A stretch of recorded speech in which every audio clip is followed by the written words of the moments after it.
Hello everyone, আমি রাজা। আপনারা হয়তো দেখেছেন আমার অনেক ভিডিওতে। আজ মাত্র 1 লাখ ভিউজের পরও আমি সেলিব্রেট করছি।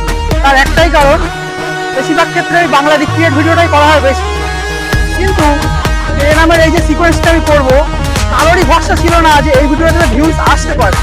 তো শুধুমাত্র আমি নিজের উপরে বিশ্বাস রেখে, আর তারপর আমার সঙ্গে রোহান ভাই, বাম্পি, রেহান ভাই, রাহুল, বাপ্পা, অনুপম, আমার ক্যামেরাম্যান ভাই প্রণব, আর সব থেকে বড় কথা মানে মেন লিড যে দুজন হিরোইন, আমি তেলেনামের জন্য পাচ্ছিলামই না, মানে কাউকে কেউই রাজি হচ্ছিল না। তো এখানে যে পাবলিক ক্যারেক্টারটা ছিল, ওই ক্যারেক্টারদের জন্য আমি অনেককে বলেছি। তো তেমন একটা জায়গাতে মেঘা আমার থেকে অনেক ছোট, মানে বোন বলেই রাখি হোক, এমন একটা ক্যারেক্টারের জন্য যে রাজি হয়েছে, এটা সব থেকে বড় ব্যাপার। তার জন্য আমি ভীষণভাবে থ্যাঙ্কফুল হতাম। আর এই ভিডিওর যে নায়িকা ছিল আমার মাম্পিকে, মানে কি বলবো, আমার সেই টাইমে খুব হেল্প করেছে। তো আজ আমি মানে মাত্র 1 লাখ ভিউজেই ভীষণ খুশি। তো তার জন্য আমি সেলিব্রেট করছি এটা। আপনারা যে ভালোবাসা দিয়েছেন, এইভাবেই ভালোবাসা দিতে থাকবেন। আশা করি আমি আগামী দিন আরও বেশি খাটাখাটনি করবো, আরও বেশি চেষ্টা করবো, আর আপনাদেরকে এইভাবেই এন্টারটেইন করতে থাকবো। তো একটা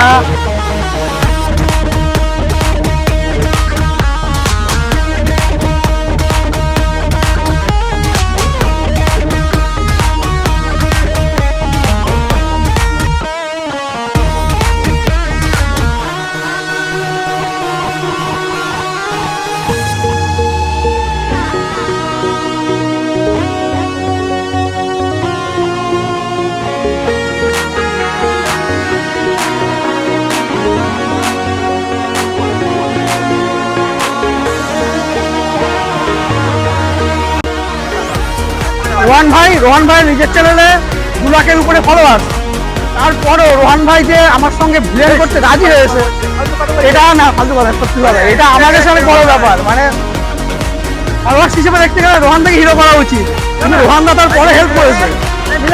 আর সব থেকে বড় ব্যাপার, ট্রেনের যে সিনগুলো ছিল, ওই সিকুয়েল গুলো এতটাই টাফ, মানে রোহান ভাই বলে তো হেল্প সাহায্য হয়েছে, করতে পেরেছি আমি।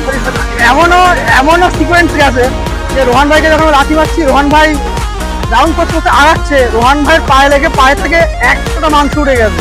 তারপরে রোহান ভাই বলছে না ঠিক আছে আমি করবো, তুমি করো, নেক্সট। তো এতটা হেল্প করার জন্য ভীষণভাবে থ্যাংক ইউ রোহান ভাই।